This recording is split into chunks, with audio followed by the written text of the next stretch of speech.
How to blur video in Capcut. So hey guys, welcome to my channel, and in this video I'm going to show you that how you can blur the video in Capcut. So it's super easy and we will make sure you get it right. You just make sure to watch the complete video carefully to avoid forgetting anything and making mistakes.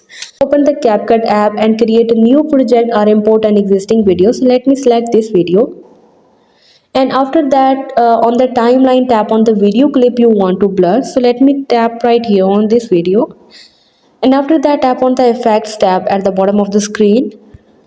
You can see the effects option, so just tap right here.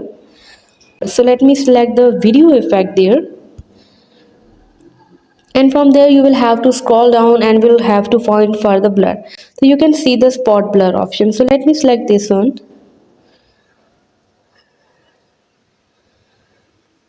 So there are different multiple blur options.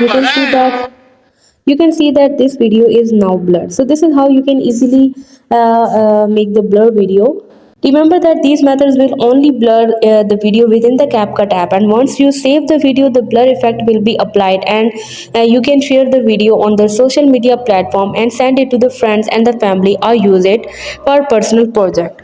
So hope you guys like my video, and please consider showing your support by commenting, liking, sharing and subscribing to my channel for more valuable content in the future.